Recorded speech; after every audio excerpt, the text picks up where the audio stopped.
Hi all, this is Dr. J at 11 coming to you live, streaming live from Long Island, New York, with the first of a series of tutorials on stock charting made simple. Stock charting is simple. The more complex you make it, the less you're going to get out of it. So we're going to learn it from the ABCs of it to the XYZs of it, 15 to 20 minutes per week, and I will give homework. And I will show you the homework assignment at the end of the tutorial and keep it on the screen for a while so that you can copy it down, or maybe if I can, I'll put it as a comment. So we'll figure out how to do that. In the meanwhile, I'm glad that you're able to join me for the first of a series of about 5 to 10 tutorials. I hope that you like this. I hope that it's easily understood. I hope you tell your friends about it. I hope you subscribe to the channel so you get further notifications. And I guess we get started. So without further ado, in order to do this, I'm going to have to share my screen and look at some charts with you. The chart I picked out to look at is WMT Walmart. So we're going to look at Walmart for examples of candlesticks.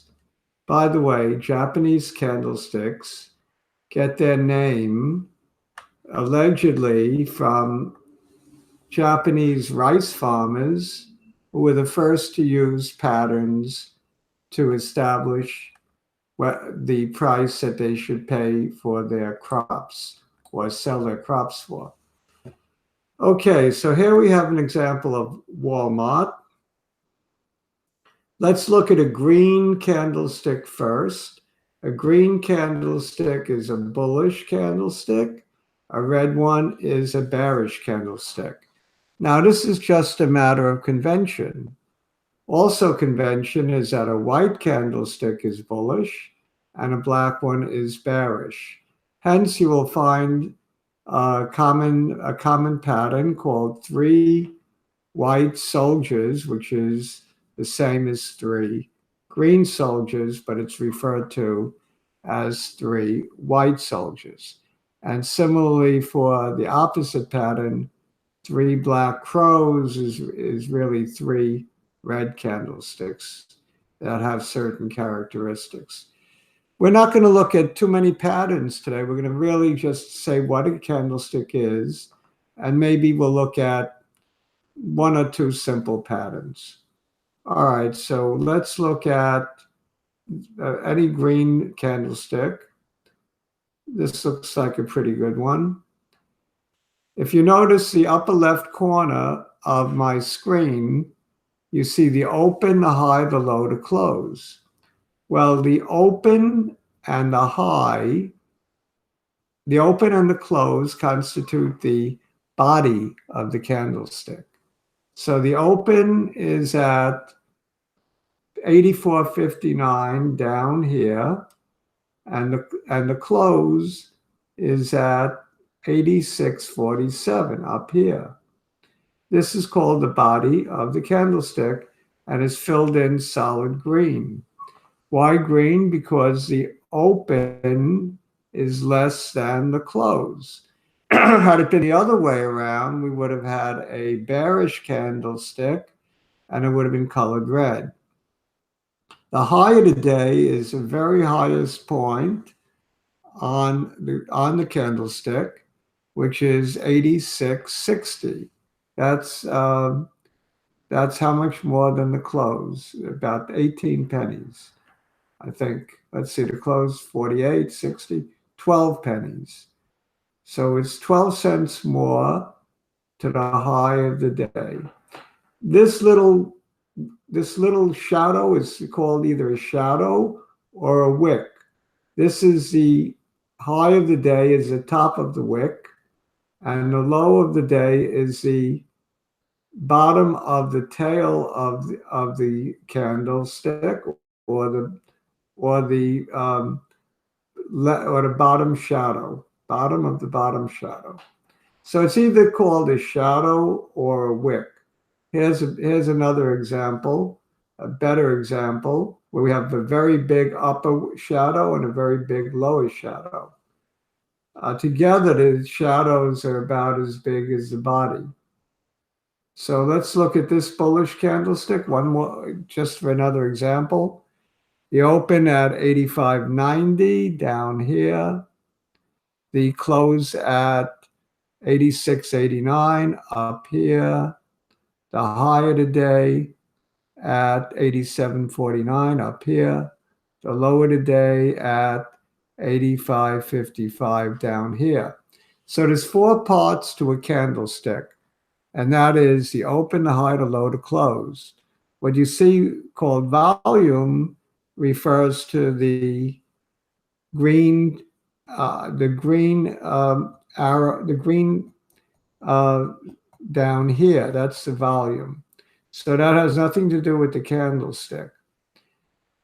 So in general, we have two parts to a candlestick: the body and the wicks, or the body and the shadows, the upper shadow and the lower shadow. So the very top of the candlestick is the high of the day. The very bottom of the candlestick is the low of the day. The open would be down here, the close up here. Now let's check a bearish candle.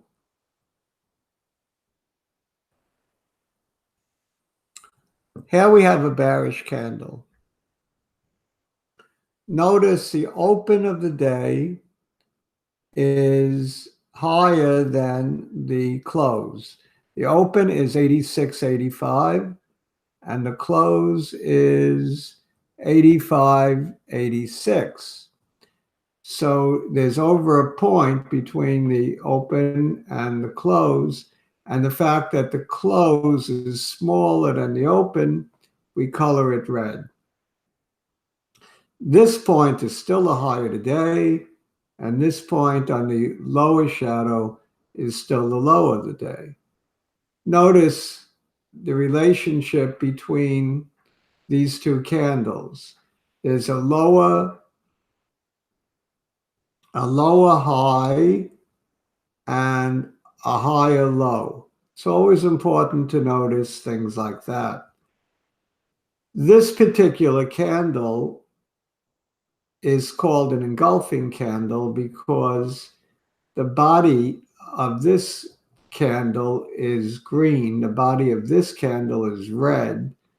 The body of this candle engulfs the body of the red candle, and the entire candlestick engulfs the previous day's candlestick. So here we have an example of a bullish engulfing. Did this work? I mean, did the stock reflect this bullish candle? Not at all. It kind of went down afterwards, only to go up later. So the answer to that question is no and yes, depending how you want to look at it. Okay, so the other question is, this bullish engulfing, did it occur at the bottom of a long downtrend? And the answer is no, it occurred at the top of an uptrend. That kind of ruins what a bullish engulfing is supposed to be. A bullish engulfing is supposed to be a reversal pattern. That is, it's supposed to say the downtrend will end and a new uptrend will begin. Well, how can the downtrend end when it's an uptrend to begin with? So that's not the best example of an engulfing. Let's look at one more engulfing pattern. Walmart has another one right here on 5/17/2018. You can copy that down. so you can check it out yourselves. Notice the body engulfs the previous day's body. This is a bearish engulfing because the red body engulfs the green one, and it's at the end of at least a 5-day uptrend. 1, 2, 3, 4, 5. So it sort of fits the spirit of a bearish engulfing. Did this work? Well, it kind of worked. It went down, but then it kind of went up, and then it went sideways and then went up. So the answer is it sort of worked. If you were nimble enough to get out at the bottom of the 1, 2, 3, 4, 5th day, then it worked. But how do you know when to get out? That's another story. How do you know when to get in, when to get out? Is a candlestick like this foolproof? Well, obviously not. Does it work 60% of the time? Maybe. Does it work 55% of the time? Maybe. So these are questions that we have to look at. Traders go crazy over engulfing patterns such as the one on 5/17/2018. So we're going to stop and review now. I'm going to review by going to a Word document where I have some pictures and I have your homework. Okay, so this is an example of a bullish candlestick where the close is above the open. The high of the day is the top of the upper wick. The low of the day is the bottom of the tail or the lower wick. Similarly, for a bearish engulfing, the body is contained between the open and the close, but the close is lower price than the open. The high of the day is still the top of the upper wick. The low of the day is still the bottom of the lower wick. So that doesn't change. Here we have an example of a what? Bearish engulfing, right? Bearish engulfing. Okay, now here's the homework assignment. I want you to draw a circle around the bearish engulfing, which I just kind of gave you the answer to.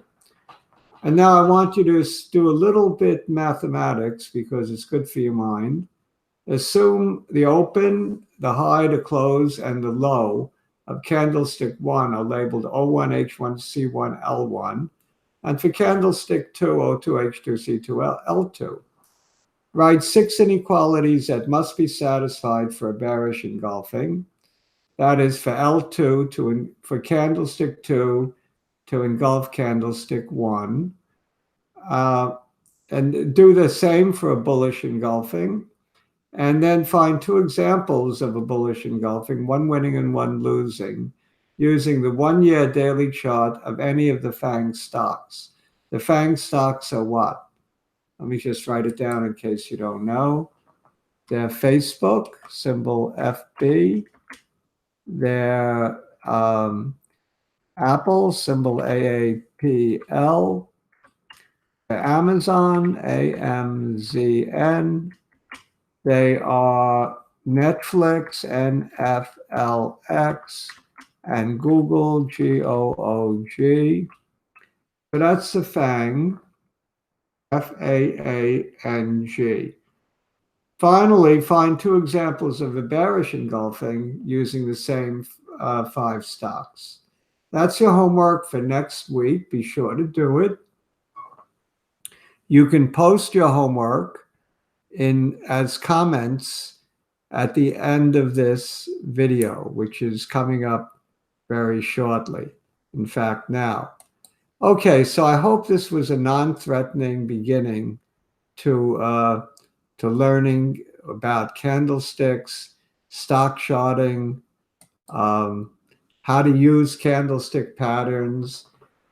We're going to talk a lot about patterns, but we're also going to talk a lot about trend lines, and that's probably maybe the next topic for the next lecture tutorial, trend lines. So in 1 week, we will introduce what is a trend line. And we're going to put this all together. Don't worry about it. One step at a time. You'll get there. This has been Dr. J, streaming live from Long Island, New York. I'll be back with my stock market overview, my stock market daily wrap in a little while. Bye all.